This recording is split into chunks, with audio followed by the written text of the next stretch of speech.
Mr. Sato here. Characteristics of Literary Value, Part 3.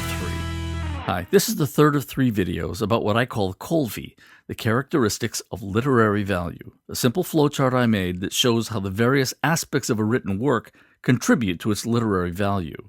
The first video focused on content, and the second focused on form. Now I'll talk about how these various aspects work together to create an experience that makes the reader think and feel things. Feeling things is one of the main reasons why people read in the first place. We read to experience an emotional impact. It's my experience that if a literary work doesn't trigger an emotional response in the reader, that reader will probably not be affected by it. Oh, and emotions don't necessarily mean raging or sobbing, dramatically tearing your garment or chewing the scenery. Intense intellectual engagement is also a kind of emotion. I read a magazine article titled, "Is Google Making Us Stupid?" and I was totally engrossed by it. That fascination was definitely an emotion.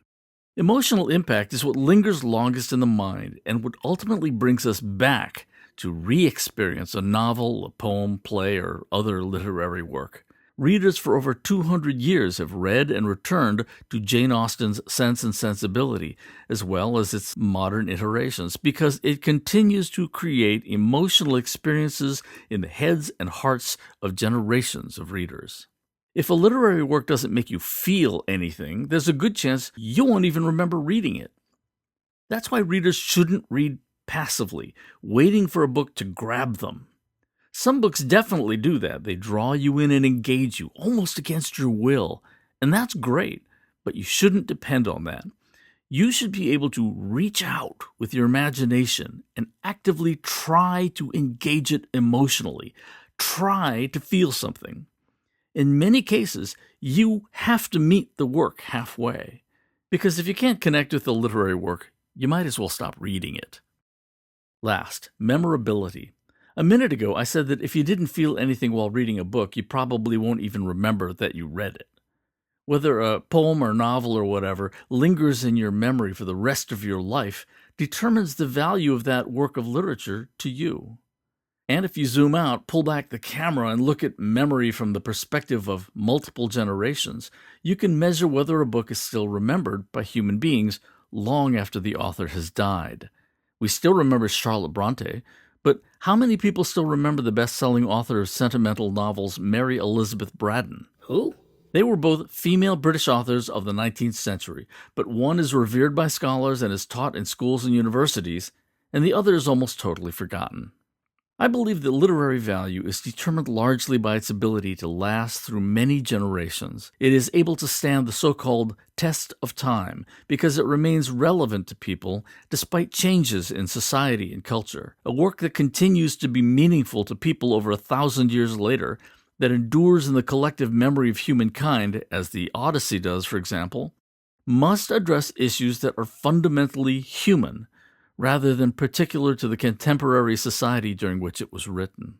That's why I say that memorability is the first criterion in determining literary value. This isn't to say that current bestsellers can't have the same literary value as Macbeth. It's just hard to know until some time has passed. It's certainly worthwhile to make predictions. I predict that David Guterson's #1 bestseller, Snow Falling on Cedars, will be more or less forgotten in 100 years. Sorry, Mr. Guterson. However, I predict that when my great-grandchildren are attending high school, the lesser-known novel No-No Boy by John Okada will still be appreciated as one of the best novels about the Japanese-American internment camps during World War II. People reading No-No Boy today will remember it and then introduce later generations to it. I could be wrong, of course. Only time will tell. And one more note about memorability. It would be wrong to ignore the fact that some groups of authors have historically had more access to publication than others. So if there are fewer 200-year-old English-language literary works that were written by women or people of color that are still being read today, that shouldn't be taken as a sign that white men were smarter or better writers. Other writers didn't have the same access to publication, and thus haven't had the same opportunity to take the test of time. This is changing, fortunately, and future generations will have a greater diversity of literary works to enjoy and evaluate. So, Literary value is one of those huge, vague, seemingly indefinable terms that's just too big to grasp easily, like truth or reality.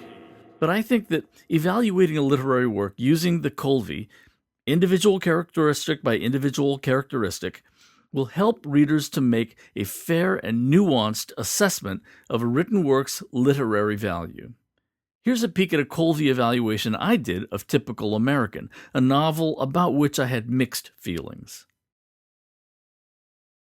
And if a group of readers evaluates the same literary work, although you'll find there is subjectivity in valuing these things, I think you'll find there's a surprising amount of maybe not unanimity, but consensus that can be reached through discussion and debate.